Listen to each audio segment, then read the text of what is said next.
Evisceradio.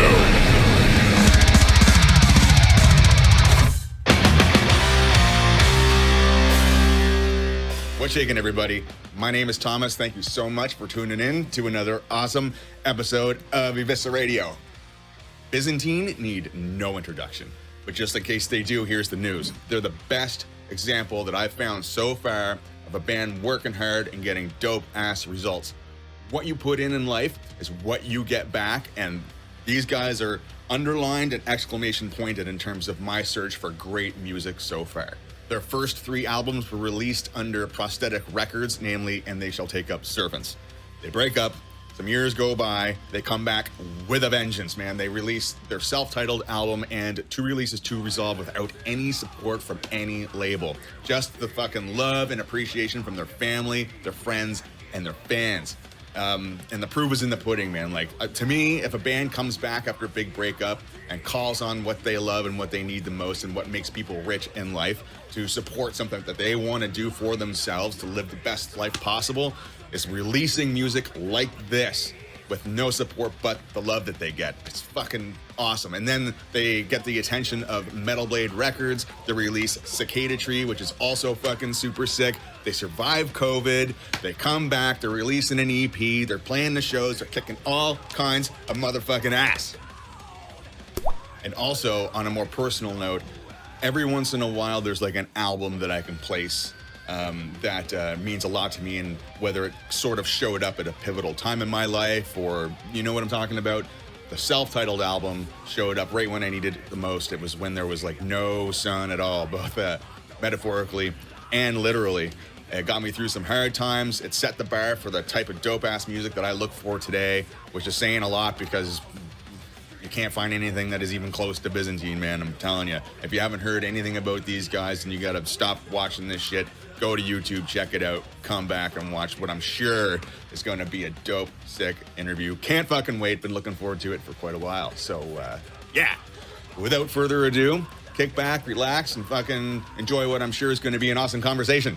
Byzantine, baby. Gotcha. Yeah, I got you too, man. Well, that was easy. Yeah, all I had to do is it said click to join audio. So I think we're good. Yeah. I did my first interview of the year just last week, and we spent probably 45 minutes just doing that, like looking at each other's mouth, couldn't figure it out. So Oh, really? yeah, but we got it. Yeah, This worked out good. How you doing, brother? I'm doing all right, man. I got my 2 feet on the ground, my head straight in the air, and living my best life, man. Oh yeah. Let me turn the brightness up on my computer a little bit. Can you see me okay? Yeah, I can see you. I'm having lighting issues too. I didn't realize that the noon o'clock sun would come blasting through the window in the back, and now all my plants are lit up and shit. So I might be phasing in and out of existence a little while, but it is what it is. Yeah, it looks good, man. Looks good. Thanks, dude. Yeah. I spent a little bit. Go ahead. I know we've been talking about doing this interview for a bit. I'm sorry to hear about the death in your family. Oh yeah, thanks, man. It's life sometimes gives you unexpected ways to grow, and sometimes they provide you with lessons that you don't really want to learn, as hard as a death, but inevitably that's a fact of life, really. Did you say it was somebody that you're super not close to right now? Yeah. So my mother and I have an off and on again relationship. There's a lot of alcohol in the family when I was growing up, and it was on her part. And around like my mid-20s, my parents split, and she wound up going to like Western Canada, whereas my father stayed on the eastern side. She unfortunately just kind of got worse and worse and worse, mental issues, that kind of thing. And even though the love was definitely there, she was going down a path that I just couldn't be a part of, and I had to make a call at some point. Yeah. Most of our family did, and unfortunately, her lifestyle caught up to her, and I'm not super bent out of shape about it. I made my peace. I made my peace with it a long time ago, and now we're going through the motions of letting all the family know and that kind of stuff, and arrangements to do with what you would with a death. But I really do appreciate the well wishings that you gave me through our correspondence. I'm sorry to hear that you guys went through a similar thing. You said your bass player was got hit with the same sort of thing. Yeah, his mom died last month. I say we're supposed to be getting ready for the CD release party shows and like practicing new songs that we're writing for the next full length. But we basically just said, you know what, that's not nearly as important. He's real close to his mom. He lives just an hour away from him, and she was like, she got hit with, I think, some stomach cancer like 2 years ago and was doing okay. Wiped it out, felt great. No, I'm sorry, it was lung cancer. Wiped it out. Never smoked a cigarette in her life. And then when it like regressed to the point where they couldn't find it, it showed up in her brain. And Yeah. within like 3 months, she went from being okay to, you know what I mean, then have to pull the plug on him. So he's pretty tore up about that, because when you're real close to somebody and then it happens, like just sweeps your feet out from under you, you Yeah, know, man. rough. Yeah, And then, but our drummer, his mom died from alcoholism, which I don't know if that was the primary cause of yours death. Was it? no, the toxology report is still about to come out. The police report said that there was no bottles or anything found around her. Yeah. Yeah. It's interesting to hear of people actually die of alcoholism nowadays. Mostly it's drug abuse, and it's like every once in a while I'll hear somebody have died from drinking. I'm like, man, that's a rough death.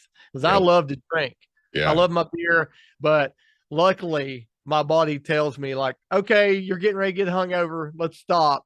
And I've always found it very fascinating how people can power through that. You know what I Dude, mean? I'm telling you, sometimes dependency is a bitch, man. Like, because like I grew up with it around me. Luckily enough, I didn't go down that road. I like my beer too, but I like there's a tipping point. It's a bell curve. I'm having fun. Yep. And then the older I get, the shittier the hangover is. And I never turn to it as like a tool of release or coping mechanism. I didn't have it in the cards. I do have an addictive personality. Like I've had my trips with drugs in the past, which have long since been conquered. But it is always interesting to me, like you said, that like some people just don't go through that, oh fuck, this isn't working for me phase, and just sort of carry it through the rest of their life. It's gotta be tough, man. It's gotta be tough and lonely. Yeah, I know, physically, because how old are you? How old am I? 39. So you're at the age where even though like we take care of ourselves, it's hard to get up sometimes in the morning. Your back hurts, your knees hurt, Sciatica, bud. Yeah. So I can't imagine how it feels to wake up after you've drank, a case of beer and just do it over and over. And it's a weird death. You know what I mean? Yeah. Yeah. Well, you know what? Teach their own. I'm hopefully I'll be the one that like passes like on at like 80 plus, healthy life, lots of loved ones around, fucking lots of good stories to tell, lots of good lessons to learn. That's what I hope for me. Yeah. We'll see. We'll see how it works out that way. Life can be interesting, man. Yeah. Exactly. I've been looking forward to talking to you for a long ass time, man. Thank you so much for finally arranging a little bit of a sit down and a chat with me. I have been listening to your style of music for a long ass time. I've been a fan since your self-titled album came out. Right. I'm a discography collector, and yours is among the first that I've actually was like, I must have them all, kind of thing.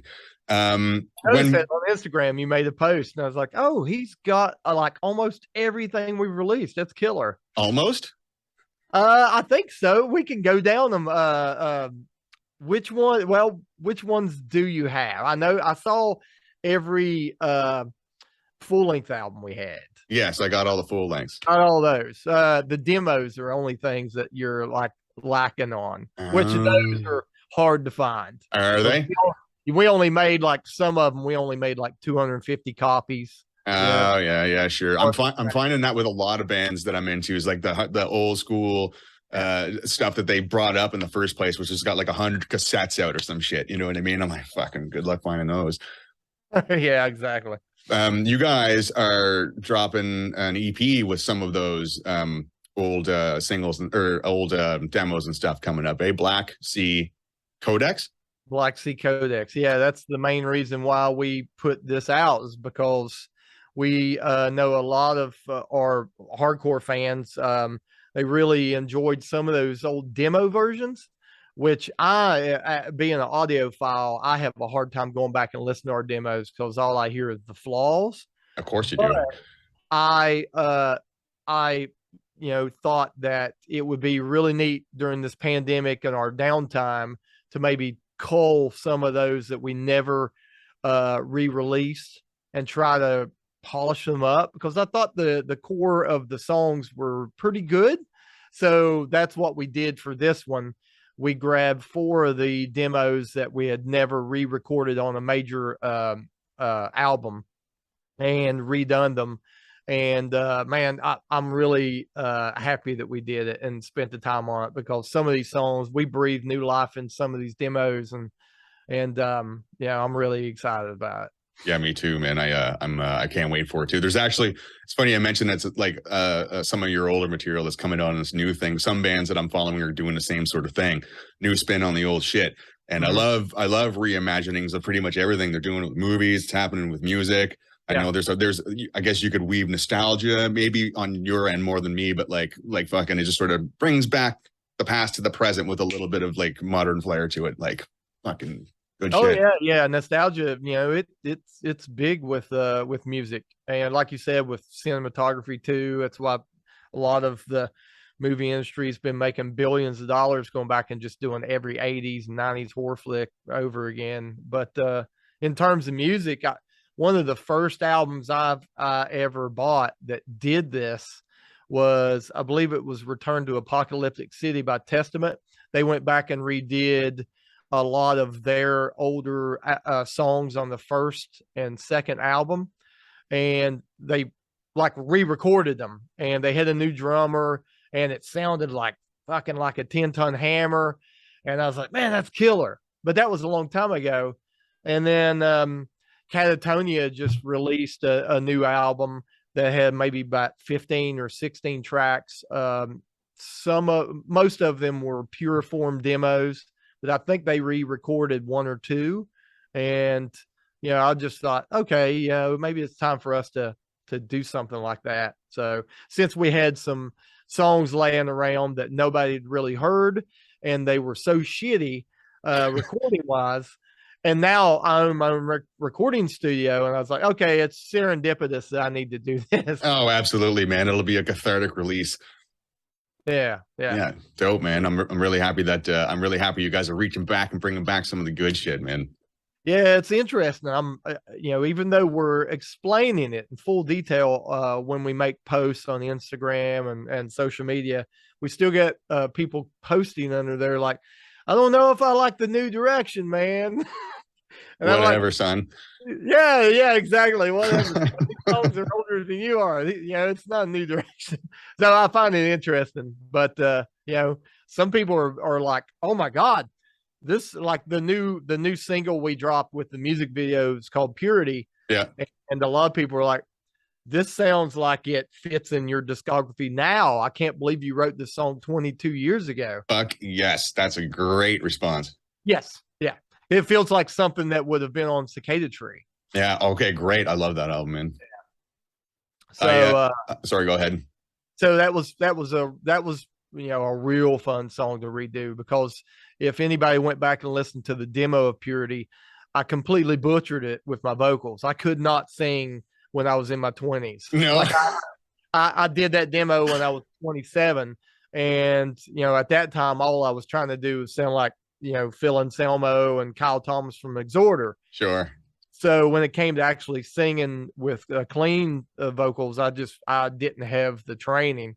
So 20 years later, now my voice is fully matured, and I was able to really give that song its due. So dope, man. I'm looking forward to hearing it. I have not watched any of the new drops.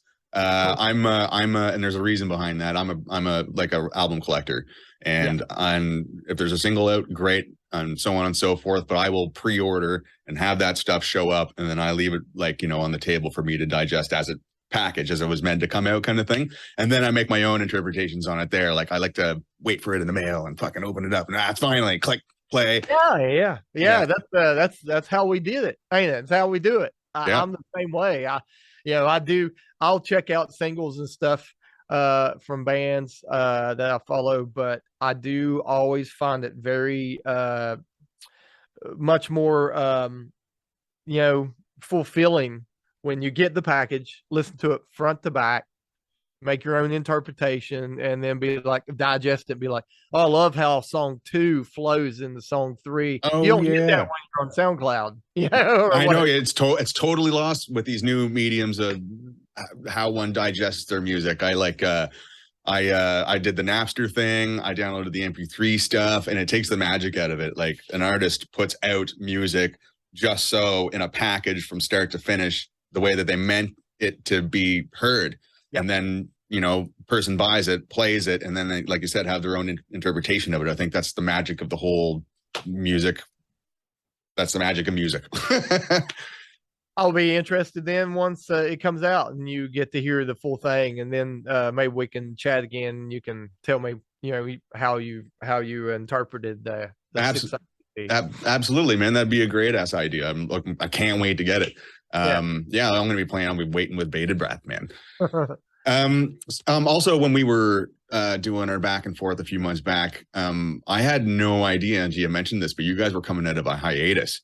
And I was curious to know, like, is it the reason why you guys took a step back? Is it as obvious as COVID, or was there something else in the mix that made you take, step back a little bit? Like, what was going on with that? I had no idea. Yeah, the pandemic obviously affected, I think, 100% of the artists that were out there putting out product and touring. We have not really ever been a touring band, and it's not by want, it's by force. Like, we've just never been able to land consistent good offers. And I don't know if it's just because who we're involved with, or that we might be tainted goods because we've been around so long and just not, got those next steps up. But during the pandemic, when everything shut down, everybody was kind of on our level then. Everybody was, it was kind of quiet. So I took that opportunity to do some stuff in my personal life. Me and my wife, we had our second child. And Congratulations. Thank you. So, I have two young children. I have a 6-year-old daughter and a 3-year-old son. So, during the pandemic, we just focused a lot on family, but also I wanted to get into the real estate game. And, so I bought an engine and transmission shop that was on, that was for sale through an auction house. Okay. It was going up for auction. And that's why I'm sitting in right now. This is part of the recording studio. So I bought it and turned it into a music facility. And it took me roughly about 2 years of doing the work myself with a friend of mine. No shit. Yeah. So I sunk every dime, every credit card dime I could into that. And with that and the family stuff going on at the same time, it just, went from weeks to months to 2 or 3 years of the band, not kind of being radio silent. And I woke up one day and I was like, holy shit, it's 5 years since we've released any music. Pandemic's kind of over, record labels wanting something. So I hadn't written a fucking riff. I was like, what do we do? So it was like, okay, let's record some stuff at the new studio. Let's break it in. Let's pull these demos up and give them something.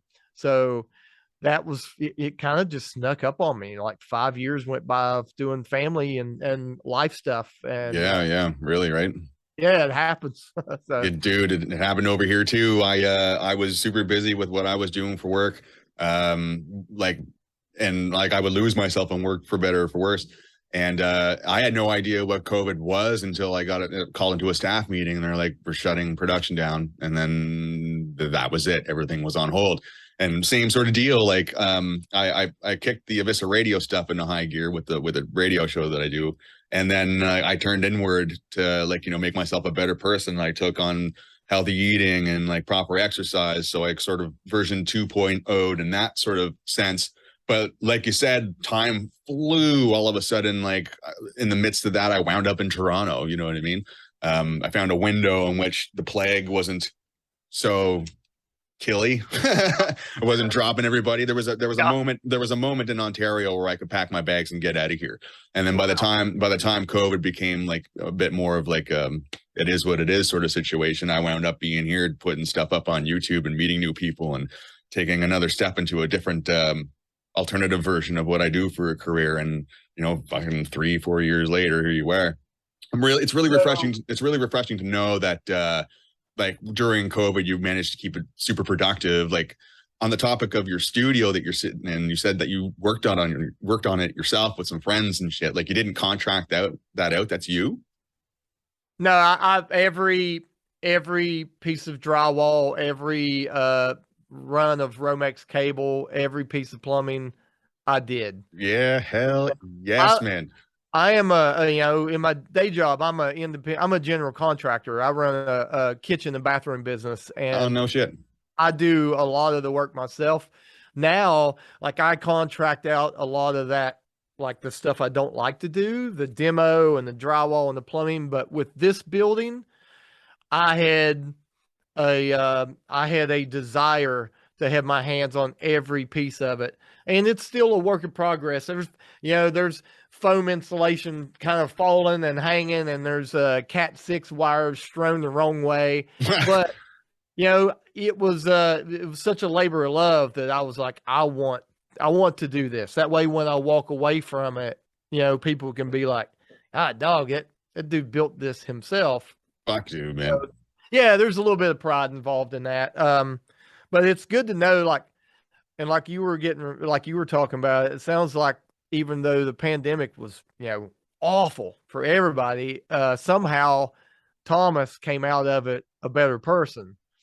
Is that true? It's fucking totally true, man. Sounds like it's true, and I'm the same way. Like I came out of that a better person. I lost some dear friends and some people close to me, but sure did here, Sam. as a human being, like I came out with a different perspective and a different drive and stuff. So yeah, I kind of owe a little bit.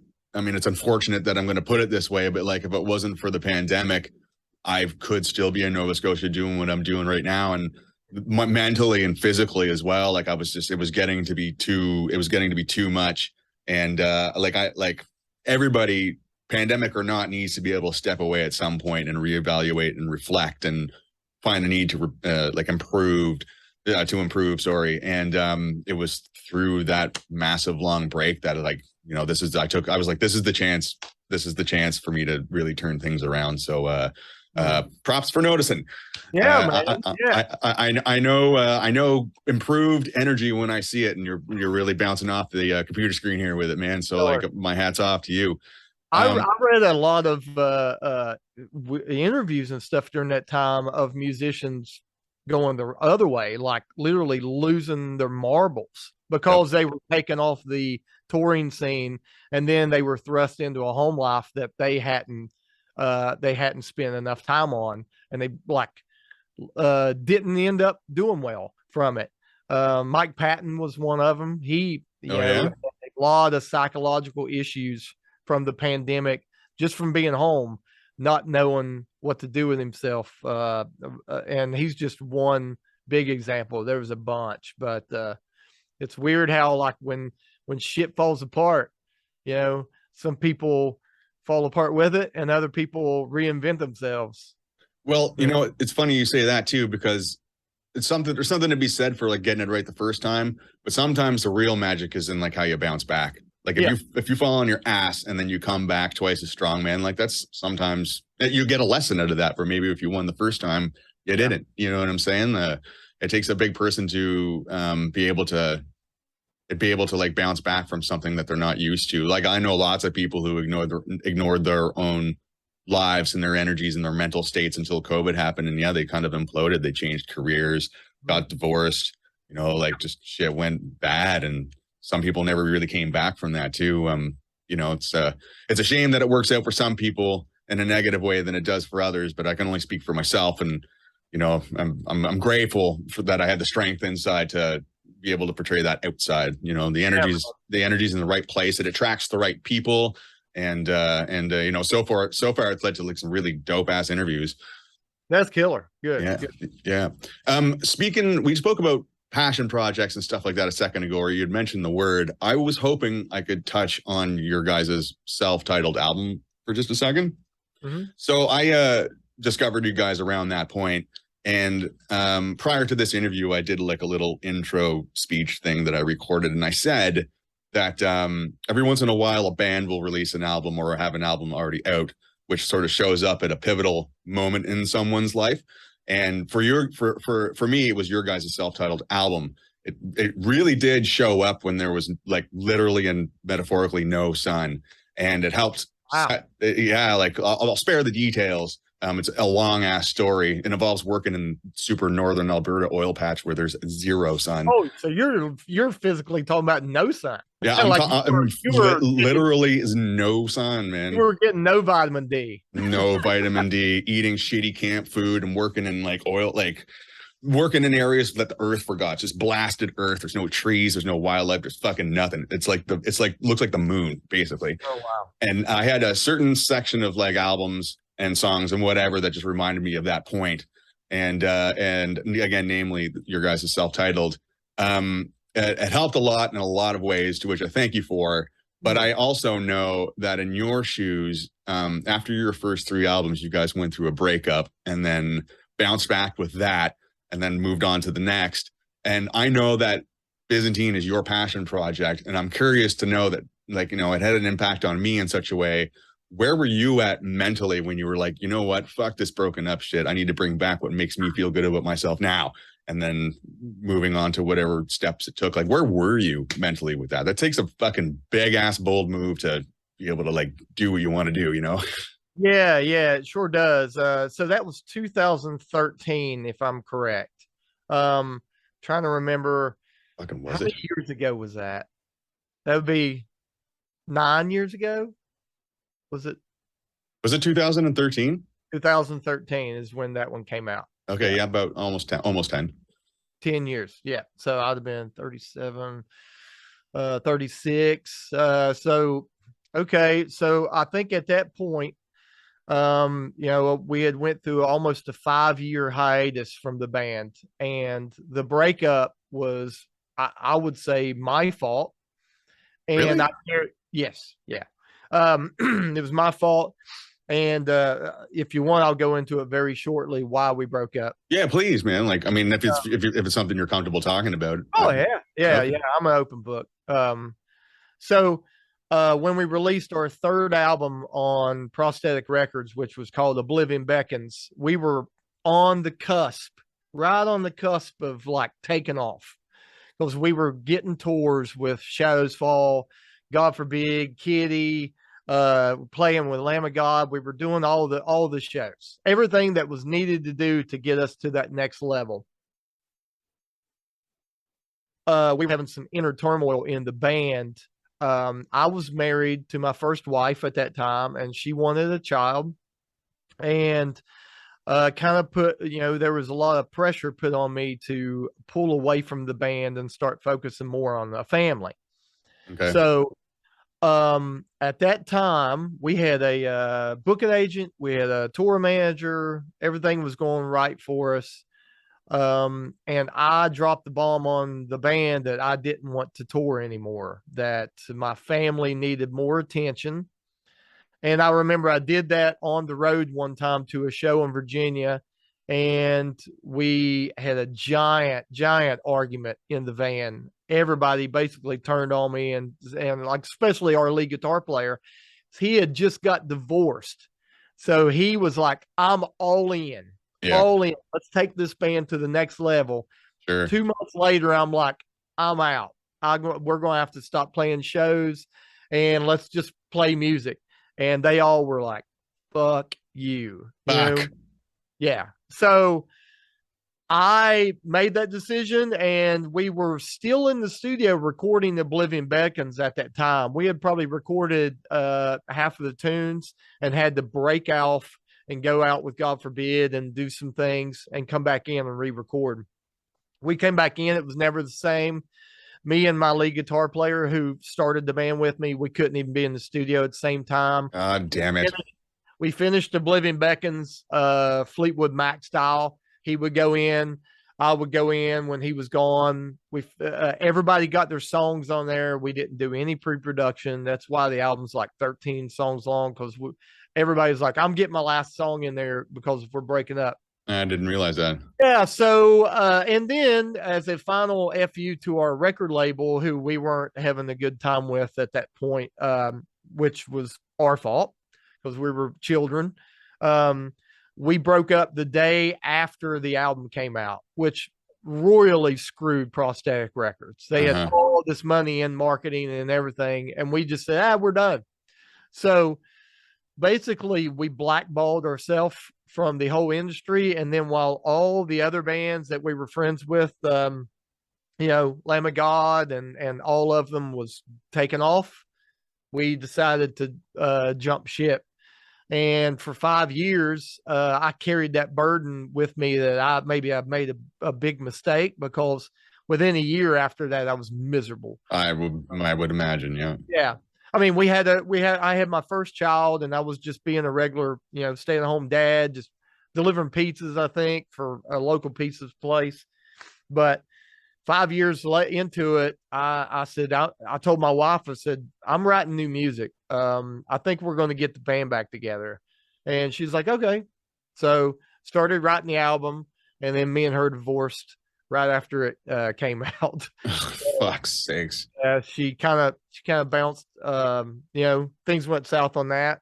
So, but at that point I knew that I was a straight up lifer and that I was never going to make that mistake again. And when we got the band back together, I realized, holy shit, we've got some good music. And I think that 2013 self-titled album might be one of my favorite. It's not my favorite sounding, that I think as far as songs, it's a great 9 songs. It is a strong motherfucker, man. The strong album. Oh, it's super sick. We came out of that, just literally on fire. And but as things do with Byzantine, the wheels kind of fell off again. And that has been our MO. Well, that's life, man. Like, not to dumb it down, but like, if it was easy to fucking work for, then is it really that fulfilling, man? Like, like fucking the bump. How does the quote go? The fucking bumpy roads make the, you know what I'm trying to say? Yeah, I do. Yeah. It's definitely strengthened me, going through all these problems and stuff. But that 5 years, I released a cover album during that time under the moniker Black Cap Minor. No shit. I didn't know that. Yeah. So if you go on Bandcamp or maybe Spotify, if you look up Black Cap, CAP Minor, and it has a picture of a coal miner that's about 10 years old on the cover. I did an album of just thrash covers, Megadeth, Testament, all those and stuff. And it was pretty cool. And that kind of got me back into thinking maybe I should write some Byzantine stuff. And that's what spurned on the 2013 album. Nice. So, but anyway, to go back to what you're saying, my mind frame at that point was, oh man, I made a giant mistake. I am going to be in this band until the industry doesn't want me anymore. And it's been to be honest, Thomas, it's been a very hard struggle ever since then, because I knew we had it, and I knew if we had just kept the band together, we'd probably be out there doing everything that all the bigger bands are doing. And we have swum upstream ever since then. It has been the biggest struggle to get people to find out who we are. Yeah. Look at our Facebook page. We've only got like 17,000 likes. That's like, we've been together 22 years, so it's less than 1,000 people following us per year. Okay. Yeah. Yes, that does suck. I won't lie, but allow me to shoot like a silver lining through all that shit. I was digging through, like I was going through all your guys' albums over the last couple of days, going through the inserts and stuff. And I already knew this, but forgot until I read it that the self-titled and two releases to Resolve are 100% funded by family, friends, and fans. You guys go through that break and you're like, oh my fuck, like what did we do? And like and from your perspective, which is totally true, is that like it could have been better had you not broken up. I mean, I would like to remind you that at least in my opinion, you guys have the tightest fan base that gives a shit about you over any other band that I have known. Like, you guys kickstarted two releases to Resolve. I threw in on that. Like, great. The people who I got the signed CD over there, man. Thanks. The fucking like the people who believe in what you put out, regardless of how you got to the point that is there, gave you their money so you could put out an album that you wanted to do for them, and the fans realize that kind of shit. And then you've got people who like, you know, buy all your stuff and want to interview you, and people who like when they say the name Byzantine, they say it in a tone that they don't say it as if I was a fan of Megadeth or something like that. There's something to be said for like the struggle being worth it, at least from like a fan standpoint. Again, like I'm not in your shoes, I can't weigh the two together, but being on the other side of the camera who receives your product, like, dude, like fucking you create some pretty strong ties around the people who are fans of your music, regardless of how you guys are turning out. And so to expound on that, I think there is a beauty in keeping a real small, or having a real small fan base, is that they're extremely fervent behind us. And it's like such a tight knit community that, you know, we'll see posts of people, they'll go to like a Five Finger Death Punch tour or whatever, and they'll see somebody. did I lose you? Shit.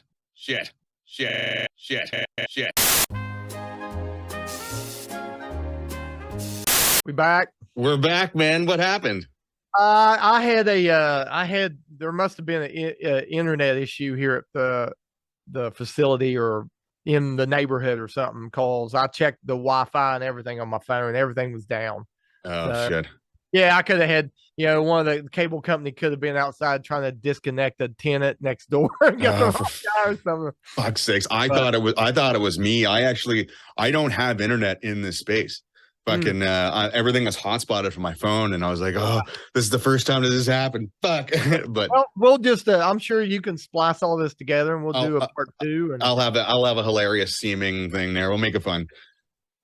But where were we at? What was the last thing that you heard me talking about? Having a small fan base. Having a tight fan base, and I was interjecting with like, you know, like wherever you guys are at, the fans are super duper tight, and then you had segued into something there. Yeah, I was saying like if it's cool that, because we'll see posts from fans where they'll run into other Byzantine fans at like a bigger concert, and they'll go seek each other out and talk about Byzantine, and then they'll text me or hit me up on Facebook. It'll be like, hey, I ran into another fan at the Five Finger Death Punch tour or Testament, and we took a picture together. And I think you're right. They feel our fans feel like they're in this secret club that no one else knows about. Yeah, kinda, and we're very particular about who we let in on that secret. Just saying. Yeah, and you know, obviously financially, it'd be better if the secret was out. Yeah, but, you know, I guess in the end of all things, when everything's done, and what's most important is the discography, I guess it's nice to know that fans care that much about the product that we put out, and that they'll, like you said, they'll fan fund and give us the money to be able to do it, even though it's on a small budget, and we still try to put out the best top shelf heavy metal that we can. So yeah, man, it's a great example of like wanting to put out the best music that you can, because you know you have people who just appreciate it that much. It's a heartwarming story, no matter how you slice it. And I think of most of our fans too, they know that we're like them, that we are them, that we all have day jobs, and they're not like fan funding a guy who's just sitting around, you know, his house, like playing music. Like, you know, we're bartenders and FedEx drivers and business owners. Yeah, who just so happens to, have a band that's been together for 22 years that, are signed and stuff. So Totally, man. I'm similar situation here. I mean, I'm a rigger by trade. I work in the entertainment industry for theater and film, and right. and those paychecks come to fund, this shit slash my crippling fucking album collecting issue. Yeah, but it all goes to a good place. You know what I'm saying? So I can appreciate the struggle that you guys are going through. Awesome. Yeah. Cheers. On the topic of how we were looking at version 2.0ing ourselves through the pandemic and stuff, one of the sources of strength that I turned to was like lyrics and quotes and that kind of stuff. And some of the ones that really kind of hit home for me were ones like, you can't look for happiness where you lost it, or when a man's right, his world is right. And another one is, if you can't step back when you're able, then you can't step forward when you need to. When these things, heavy. that's not bad, eh? It's definitely applicable. But one that really is working for me now, and I discovered this when I needed to the most during COVID too, was your guys' album. The quote itself, "To release is to resolve." That's working for me very, very well, given the shit we were talking about at the beginning of the interview. And I know your songwriting is definitely such, but your lyrical approach to what you're saying is that's heavy too. And I was curious to know, like, from a songwriter's perspective, like, where do you dig or look for in terms of coming up with quotes or themes for the lyrical content that you put out? It's an extremely not sideways, but it's a different way of writing that I can put for like most bands who say their stuff lyrically. And I was just curious, from one songwriter to another, like, where's your brain at when you come out with shit like that? I can tell you exactly where my brain was at right at that moment. A lot, and this sounds weird, but a lot of my lyrical and ideas and stuff come when I'm cutting grass. I You was don't say. cutting my grass at the old home that I owned, and I was thinking about loss because I had just went through my first divorce, and we had a child together. It's 4 years old, and I was heavily grieving the fact that my child did not live in the home with me 24/7 anymore. Even though they just moved across town, it was like a total gut punch that my daughter was not with me anymore. And I was really angry, just super angry at the situation. And also, I think, around that time, since we were working on that album, we had lost our bass player, Skip Cromer, who was on was on Oblivion Beckons and the self-titled. We had let go Tony Rohrbaugh, who was our founding guitar player, played on the first 4 albums. Uh-huh. So I had lost 2 band members and my wife and my child, all within the span of like about 18 months or something like that. So, and I had this dark music I was coming up with, which was to release to resolve. And I remember calling my brother, and I was like on the verge of tears. And I remember telling him, I was like, Danny, I swear to God, I'm going to burn my house down. I'm going to burn this fucking place to the ground. I cannot see any light in this darkness that I'm living over here. And it was like in the middle of August, beautiful weather, but I was so depressed. And he told me, he said, I'm going to tell you something. He said, people don't judge you based on how you act when everything's going good. They judge you based on how you act when shit is fucked up. Yep. And he said, you need to save face, be a man. Don't let anybody see you sweat this out, and you're going to come out better. It's going to resolve itself.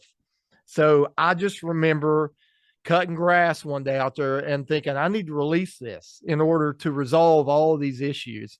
And that's where the album title came up, was To Release is to Resolve. I needed to forgive my wife, forgive my the bandmates, and just like go on with it.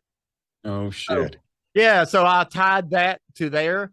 And then I started writing that long epic song, which was To Release Is to Resolve. Oh, it's a great way to close an album. Yeah. So that whole album was bore out of like a real dark time. Get out of here. I'll have to listen to that shit again with that in mind. I didn't know. I had no idea. Yeah, if you listen to the song To Release to Resolve, it's about, pretty much like the Phoenix, trying to burn all that and come out. But the song Godforsaken is specifically pointed at my failed marriage. So if Okay. you read all the lyrics in Godforsaken, it is pretty much an open letter to that. So No and I shit. wrote, Two Releases to Resolve is the only album that I wrote like every a second of music on.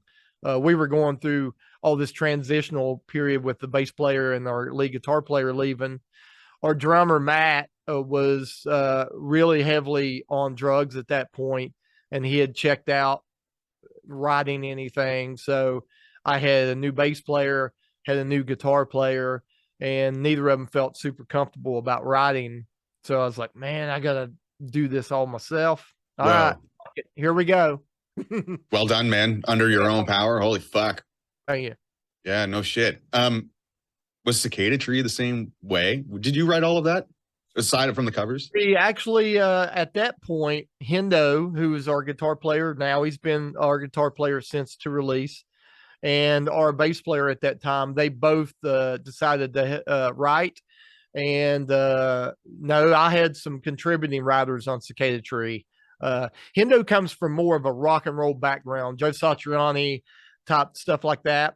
Okay. So there's some parts, specifically like Verses of Violence, that he wrote a lot of that. Okay. Yeah, Cicada Tree was definitely more of a group experience, and it was a little bit, a little funner to write than To Release. Oh, you know what? It's funny you say that. The energy on that album seems a bit lighter and more a different type of, I don't know, not happier is the wrong word, but a bit more like a lighter aggression to it, but still just as aggressive. If we had a rock album, the Cicada Tree is Byzantine's rock album. Even though there's some heavy stuff on there like Vile Maxim and The Subjugated, but the Cicada Tree and Verses and Dead as Autumn Leaves, Map of the Creator. We had a little bit more rock feel. Dude, when I heard that shit, I fell off my fucking chair. I'm glad you dug that. That song was really, really fun to write. Oh, I bet, man. You could tell. It was, like, I keep saying the word lighter, so I guess it's the best word for it. Like it seemed very lighter than To Release to Resolve. When I go back and listen to Release, it reminds me of the self-titled Chimera album that was super dark when they come out of the new metal phase, and just there was no light at the end of the tunnel on To Release. Like I said, dealing with all that and with the drug issues. The song The Agonies was written about my drummer, Matt. At the time. He didn't even know we wrote the lyrics about him. He was so out of it. You know? Matt he passed away last year from drug abuse. Fuck, that's right. I heard. I'm sorry, man. So, we've had some stuff. Yeah, there's been some hiccups, man. I can totally relate. You said earlier, it's about the rebound and the recovery and shit. Like the rebound, man. How many times can you get up? Because we all get knocked down. Dude, fucking this year personally has been fucking crazy. Like I'm all like one of my closest friends is I'm doing the anvil dodging dance. Like not that it's repressing me or anything like that, but like fuck, there's been some challenges, man. Like, and I know you can relate because like fucking you're dealing with all that shit yourself. There's death, there's fucking misfortunes, there's all that horse shit. God damn it. I'll tell you what though, one thing I do not do, and I don't know, and maybe this is maybe why sometimes people think I've got like everything going for me, but I don't post any negative stuff like that on social media, because I know there's always people right around the corner that's dealing with cancer or lost a child, or there's always somebody dealing with some heavy shit that we don't even know about. So I never take it online to let people know what's going with me. I just deal with it because I always hate that, you see somebody getting on there going, oh man, my internet's out. I can't believe my life sucks so bad. I'm I sitting there know. thinking, somebody reading this probably in a hospital bed. Yeah, really, So right? I just keep it to myself. Yeah, I like to tell you guys because we're here talking about the story of the band. So sure, absolutely, absolutely, and like that's got personal weight. That's like that's a sign of a good moral compass, man. Like same sort of thing too. I like to put positive vibes out there other than negative vibes, and actually lately, like the harder things seem to get, the more I want to push good stuff out there. Sometimes looking good is feeling good at the same time as well, and not that I'm putting a front on to put a smile on in front of people or not. Like I will invest in enough time for me to be like, it's actually good. Everything's good. Even the shitty stuff gives you a chance to grow, all et cetera, et cetera. And it fosters the good energy back. And, I'm a believer in that kind of thing. Yeah, it sounds like me and you are both in the same boat that we both believe in like karmic debt. Oh yeah, buddy. Yep. That shit is alive. Karma out there, you will reap that. Yeah, so man. Even if stuff's going bad, if you try to put good karma out there, even if it's just down to putting the fucking shopping cart back where it needs to go. Exactly. Thinking, man, I'm building this debt up, and one day the positive karma will come back. So. Absolutely, man. There's a bank for that shit. It's the cosmic bank. Yeah. Like, yeah, for sure, man. And those chits are goddamn real, and they don't come in money form. They come in like helping someone out in need. They come in giving stuff back when it should. You know what I mean? Like, it is because the universe, and not to get weird, but the universe. I love this stuff. We talked about that. It is a closed system. The physicists know this, and within the system, the energy always has to be a balance. There's got to be a balance of positive and negative. And if you're constantly putting out negative, you're upsetting that balance. Yep. So I'm always trying to put the positive out to balance out all the negative that's going on there anyway. So absolutely, man. The universe can always use one more good person. You know what I mean? Yeah. You just gave me some food for thought too, because like, I'm the eternal optimist. It takes a lot to fucking get me down, and I'm always, at least to the best of my ability, putting out the best version of myself that I possibly can. Especially since like during COVID and post, like there's something to be said for just being for good people in this world. I would consider myself such a person. I'm talking to you. The conversation is leading me to say that like you are the same type of fucking person too. It's nice to be able to recognize them when they're around. But when you were saying that, like, there is the balance and stuff, I mean, this is probably a deep conversation for some other time, but like, I wonder, like, you put out so many good things, you do so many good stuff, but sometimes life just gives you some shit back, and like in a negative shit back. And I would think that, talking off the cuff here, that the negative stuff you get back from the positive stuff that you put out gives you more opportunity to be better from those potholes, I guess. So you can be more exuberant in your giving back on the tail end of things. Sure. Oh, yeah. Because, somebody could look at it and be like, well, if you're only putting out positive, aren't you upsetting the balance? But, like we're dealing with life, and life is rough, and adulting is rough. So there's a lot of just negativity that comes with getting older and dealing with aging parents and stuff. So you have to constantly try to generate some positive out of all that, or else the negativity it'll just fucking eat you alive, man. Eat you alive. So. Yep. Actually, on this topic, I'm fortunate enough to come from an area of the planet which is relatively untouched by technology and opportunity at the same time. I'm a landowner in Nova Scotia. I own like a really sweet, like some property, some land on like a riverbed kind of thing. And every year lately, more so than often, I get to go down there, and it provides me with the means of being grounded. And I use it as like a reset or like a step back. And it sort of gives me the breathing space that I need to jump back into what it is that I do as a human to survive and to be who I'm going to be. And I'm, again, extremely fortunate. And you sound like you're pretty goddamn centered. And I'm curious to know, like, when things are building up and like it gets too busy and you need those 28-hour, 8-day-a-week situations, is there like, where do you turn to, if anywhere, to like physically or whatever, to like take your breath and to come back? As an as an adult, like right now in the last couple of years, I turn to in the mornings. I get up early. I get my coffee and I do my yoga. And Same here. when shit gets real heavy, I will try to do some meditation. And that right there has been the secret, is physically trying to take care of myself and mentally try to ground out the noise, just even if it's for 30 minutes in the morning. Mm-hmm. Because our brains is just like a smartphone; they never hardly ever turn off. No, the circus is fucking going. It's going even when you're sleeping; they're Yep. going. So I think a lot of people don't understand that even with like a little bit of meditation, sometimes in the morning, I'll be able to really reset myself. I have Tourette's syndrome too, so I use a lot of art and meditation as a way to kind of give myself a little bit of breather, because I do a lot. I tick a lot through the day, and when I'm focusing on art or music or meditation, it's the only time in my life that it goes away. Wow. Like that part of my brain shuts off and focuses on the other.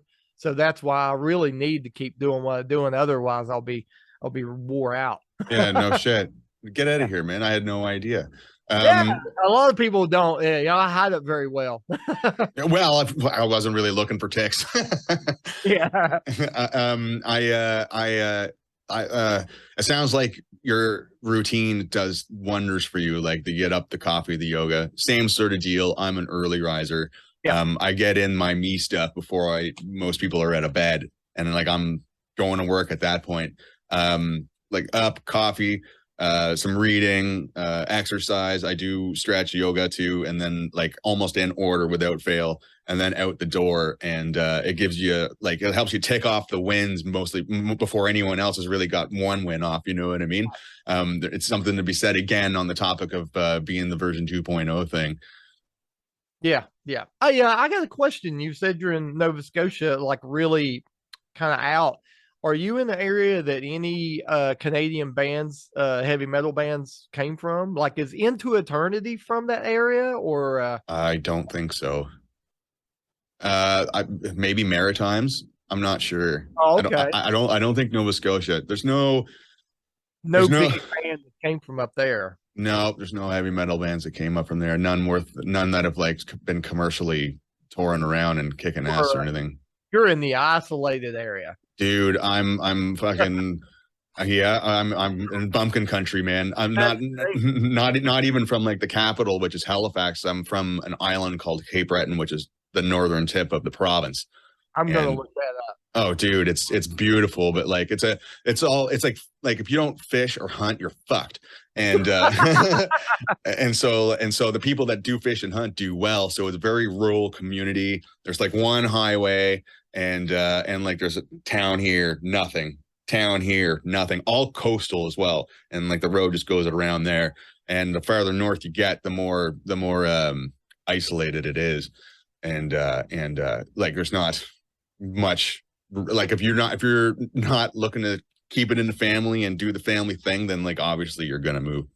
I can see why you love music so much. That's got to be a great escape from the the isolation up there. Oh, dude, yep. It saved my life for sure. I mean, I got the treble clef tattoo as like a little fucking remember. This helped out. Cool. Yeah. I do like to go home though when I can. I'm gonna be going back in a couple of weeks anyways. And then and I'm gonna do another quick little reset before I come back out here. And like see some people and do the hey, fucking let's hang out sort of deal. Last time I was down, it was unofficial like business. There was no time to do the breathing as it were. So yeah. I have one more question, and it was about your studio. Oh, someone just walked in. Oh, hey, who just walked in? Oh, that's our engineer, Greg. hey, engineer. Hi, Thomas. Hey, man. Oh, yeah. Fuck yeah. Audio engineering for the wind. Yeah. Now he's are you getting ready to practice? We're tracking. Oh, they're tracking. So okay. Well, I won't keep you, but I do have one more question about your guys' space. I'm sitting in my makeshift space, as it were, and I've got my radio stuff here, and I've got my my rack with like all the wireless mic stuff here. By the way, thank you for the turn on to the Behringer MR18. I saw a video of you guys having it there one time. Yeah, and I was like, I'm buying that. Sure. I'm going to be in a position at some point where I might be able to build a studio myself, and I'm not a carpenter. Like what's a left-handed hammer? You know what I'm saying? When you were building your space, and this is some homework on my part that I'll have to do, was there anything that you kind of ran into where you're like, oh, fuck, I wish I knew that this would be a thing moving forward, and say you wound up doing it again for some reason, you'd be like, oh, I'm glad that I remembered this little tidbit. You know what I mean? Yeah, a lot of this, the issues I was going to deal with the most was soundproofing. Specifically because this building I bought was a concrete, like a block building. The floor is all concrete. The walls are all block. Not really conducive at all for soundproofing or for a studio for that matter. So the main issue I ran into was making sure that I could get decent soundproofing in here. So when I did build the walls, all the walls I built with 2x6 studs instead of 2x4 to give them a little bit more separation between the rooms. I drywalled each side of the studs twice. So each wall has a full inch of drywall on each side. And between the drywall, I used a soundproofing glue compound that is very expensive that we put between it, and when sound hits it, it turns it into thermal energy. So instead of bouncing it back out, it absorbs it, creates heat. So I made and I knew that no room here was going to be completely 100% soundproof because I didn't have the distance between them. But going all those steps with the extra drywall, the extra mass, insulation between every crevice, that has helped. And now when we close the doors in this live room, like Greg just went in the live room where the drums and things are at, just sounds fantastic. Fantastic. So just go that extra mile on that, and you should be fine. Also, angles. You do not want a straight square room or rectangle.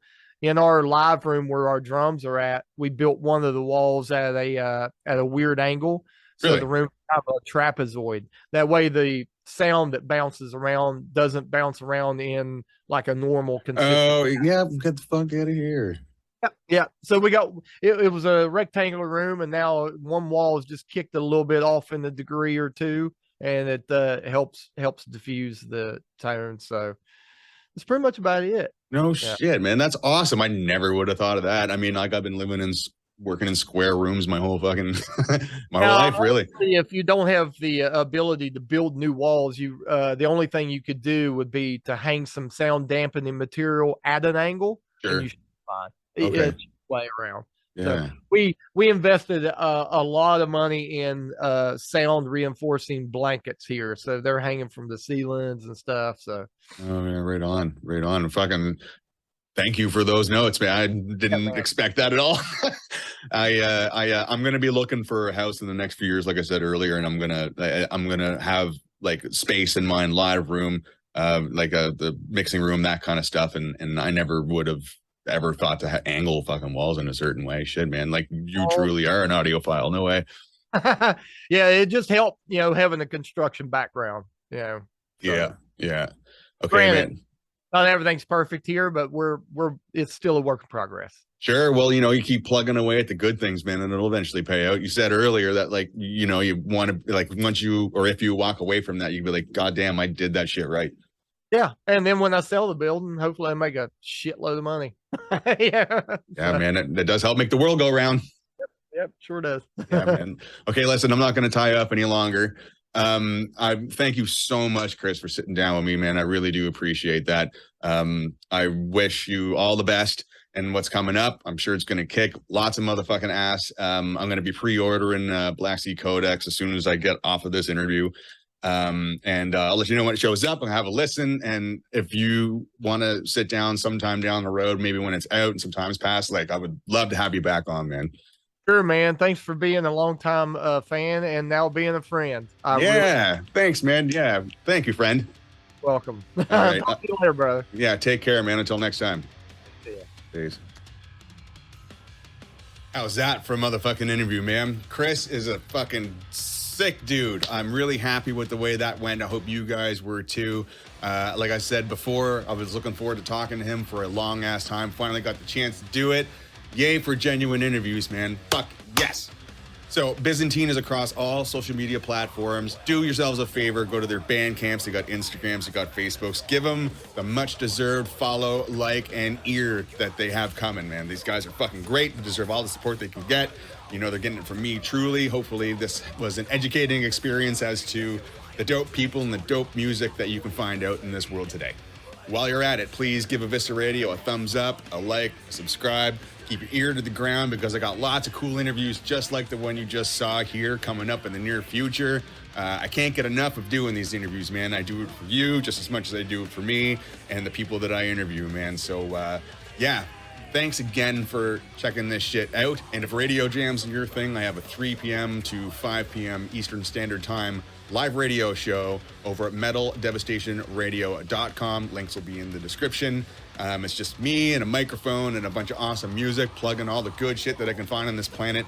It's an awesome time, just like these interviews are. So if you like your genuine content, you can find me on the YouTubes, and you can find me at the Metal Devastation Radio thing on the Sundays, 3 to 5 p.m. EST. Good times for everyone. So once again, thank you so much for tuning in. Just keep on looking towards the YouTubes for more awesome interview content, man. So until next time, my name is Thomas. This is Evisceradio, and I'll catch you soon. Yes.